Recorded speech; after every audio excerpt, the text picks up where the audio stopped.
Welcome to Isis in the Bible pre-summer gathering, week number 0, sleight of hand. The question for today is, what does sleight of hand mean to you? Is it more than a magician's trick? Is it more like blinded by the light?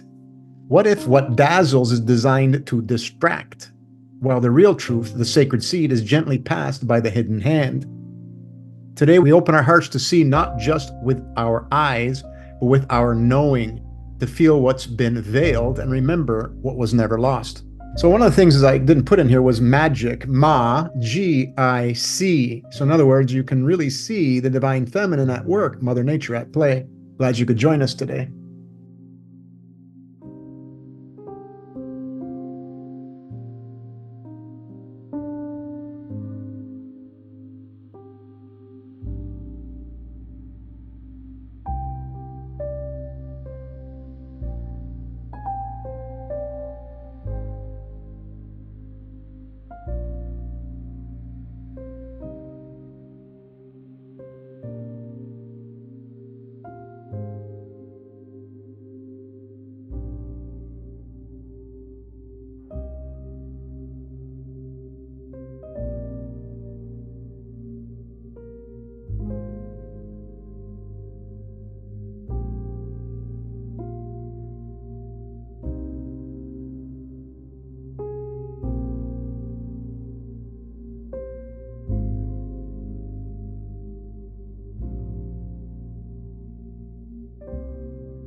So what we're going to show you is that Mother Nature is the true puppeteer, not hidden behind curtains, but flowing through every tree, breeze, and pulse of light.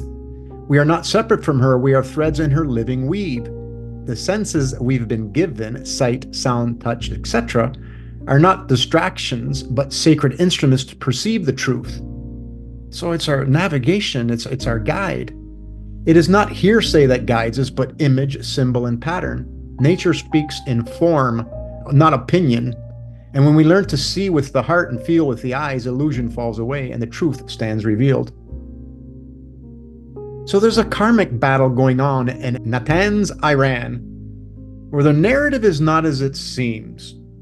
At the nuclear enrichment complex above ground pilot fuel enrichment plant, when you play with energies of Mother Nature, what goes out must come back in.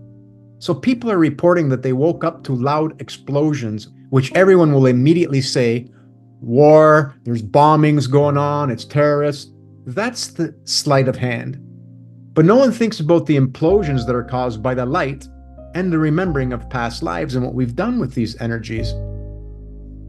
So interestingly enough, at the exact moment of that implosion, Alcyone was rising at the exact minute. Alcyone is the ear. Alcyone is, like we've showed you before, is that Russian dolls, is that listening of all ages past. That's what Alcyone and the seventh sister of the Pleiades is all about. So exactly when that's rising, and of course, we're going to have the mushroom cloud, which would be Uranus, all right? And here's what's happening in the sky, and here's the energies, Angelica. Saturn is aligning Neptune, okay? It's going to be exact. So it's going back and forth, back and forth. So these energies are increasing, and it's going to be exact on February 20th, 2026. The last time this happened was in 1989. And in 1989, all kinds of events, explosions and chemical company, massive volcanic eruptions. There was 528, I'm going to call it fake news, recorded international terrorist attacks in 1989. Well, that's a peak compared to the early mid-1980s. Again, I use the word fake news because implosions happen everywhere, and the media is going to go and say, they're going to give you this narrative, so you follow that narrative, so they keep making money. They keep making all kinds of money. If there's people doing something to themselves, that's a karmic battle. Why do you want to go there? But it's not happening like that. So that energy is happening in the sky. Alcyone is there with Uranus rising. Okay, so this is what happens when you play with Mother Nature's energy like they're doing at this plant. So I said, okay, What else has happened at this plant? April 11th, 2021. Oh, by the way, this happened on Friday, June the 13th, 2025. Okay, just recent. And this implosion is 100% the sleight of hand of what the media is doing with that. It's an implosion. And here you go, in April 11th, 2021, they had a huge power outage. So this major power outage at the same facility on April 11th, 2021, it confirms that the centrifuge operation was disrupted, severely damaging IR1 and IR6 models. Over 1,000 centrifuges were reportedly affected or destroyed. So it had an implosion. And this implosion comes with beautiful alignments. Okay, North Node was rising, Mars is on Mintaka, but the biggest thing is here. Look at, there's the Lilith, which does implosions on Pallas. Okay, so these are all there. And oh yeah, and Juno is on Lesath. So these are all energies in the sky. When you play with energies out, they have to come back to source. It'll always happen this way. Mother Nature will always set everything back to where it's supposed to. What goes out must come in. So I'm not sure if you heard about this plane that crashed immediately after takeoff, June 12th, 2025. So I won't show the explosion. I'm just going to show you the plane that takes off.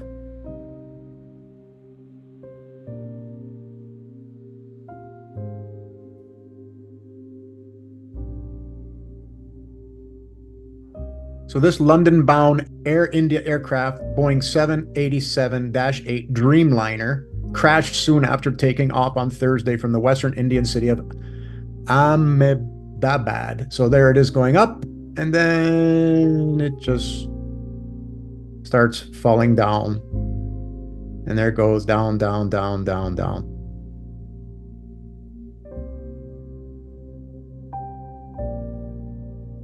I cut it off because there's no sense showing the explosion. But when you anything to do with flight is going to have Icarus. So there's Icarus, exact peak at the time of the crash. So all these people with their chart will have this at play. Sarah's the harvester was setting. The wings, there you go, the North Node still on Markup that we've spoke about. The sun is now on Orion's belt. So that's very high energetic. And there's at the top of the chart, Mercury and the wings going down. So this is all people they have to leave the visible. It's their time.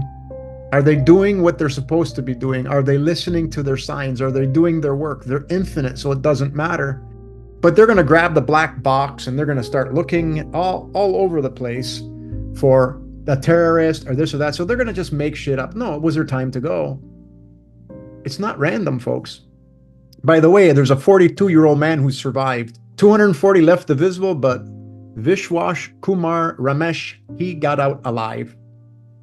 So that's interesting. If I can, I tried finding his birth information, but I haven't yet. But if I do, I'll show his chart. So among the identified victims was Vijay Rupani, the former chief minister of Gujarat. So something made me see this and find it so we can go and look at his chart.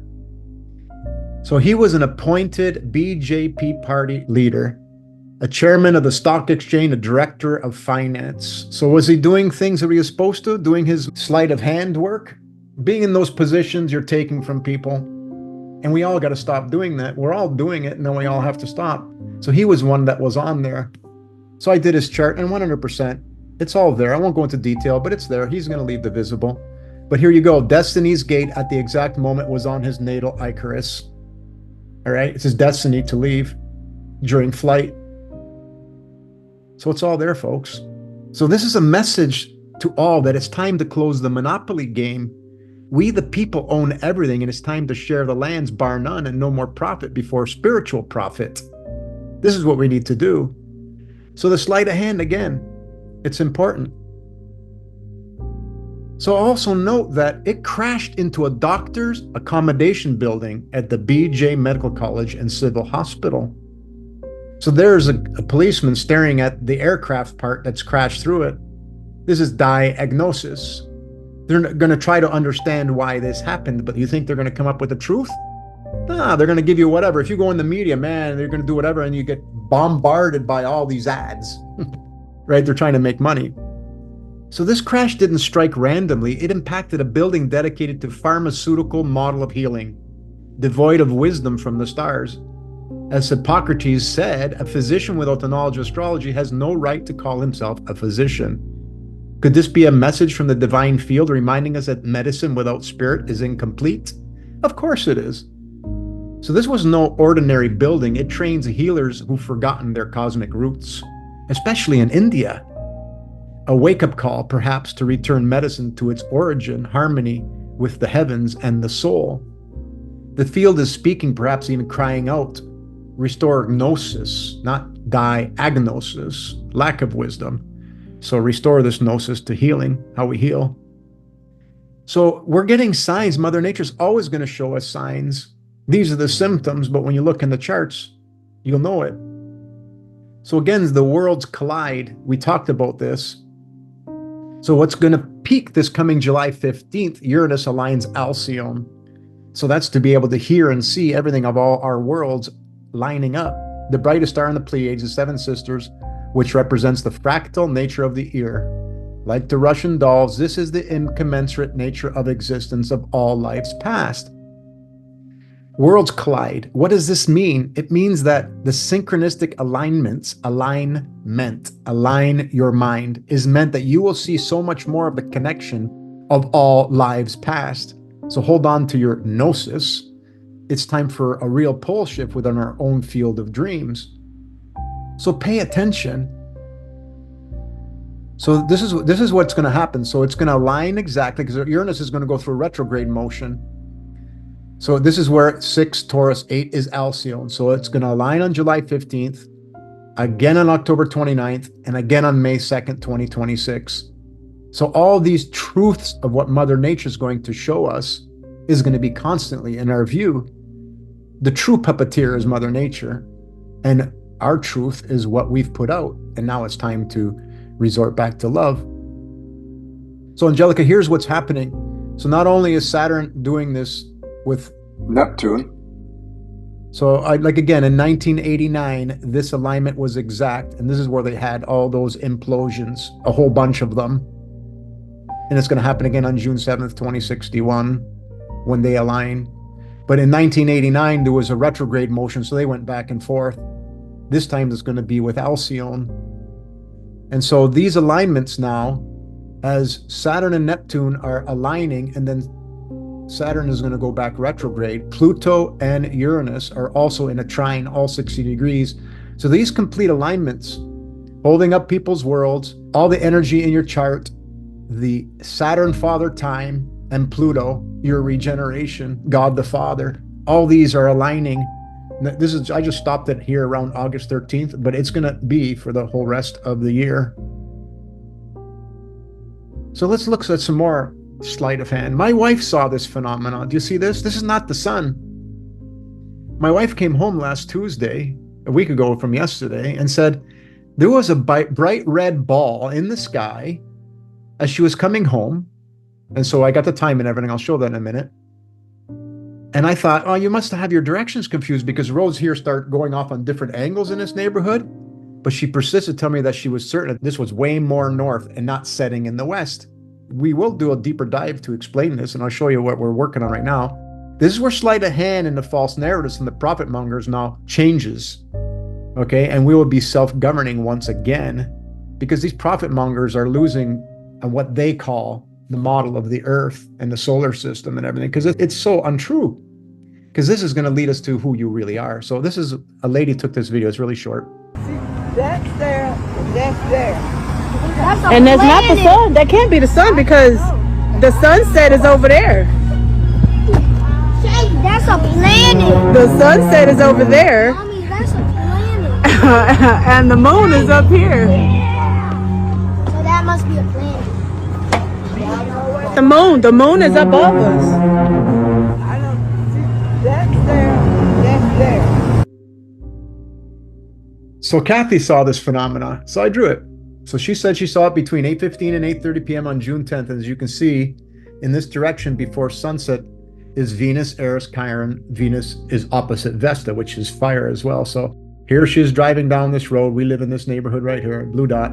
And she saw this. So this is west. and this is more north. So when you pull in the charts, all right, I had to flip this upside down because north is at the bottom of the chart. So now north is top. North is this way, all right? And so what was there at that exact time is Venus, Chiron, and Mother Mary, or Eris. So one of these three is lining that up. So people are going to say Nibiru and all that stuff. I've been saying Nibiru is Eris, but this could have been Venus or maybe Chiron. So we will find out because I'm going to get more information. So that was 8:15 to 8:30. So I did both, and they're still just to show you that they're still all in that same general vicinity. This one shows more Venus and then Eris and Chiron. So Mother Nature's showing her beauty. That's all it is. It's absolutely beautiful. It's nothing to worry about. It's not end times. So somebody said they saw this phenomenon in 1966 when they were 11 years old. I asked him if he's got a picture of it. Probably not back then. So Mother Nature will always take care of herself, but at the same time, take care of you. No one dies. We return to a more beautiful world, a beautiful now. Now that we are in the age of Aquarius, this is no different than your mother telling you that you are so loved and will always be taken care of. So you got to make that an inner knowing. We're just transforming. And with all the noise out there of everybody saying what's really happening, that's the sleight of hand. You got to know that Mother Nature's always got you in her hand. And don't go after what people are saying when they look at the symptoms. Look to the sky, but rather yet the sky is a reflection of your inner world, which is you. So when you can stay true spiritually, connected with the divine feminine, the sea of love, that is your guide. If it ain't loving, it's not the truth. If it's non-loving, it's a reflection that we need to stop looking at it, ask for forgiveness, give it guidance, that sort of thing. And that's all we have for today.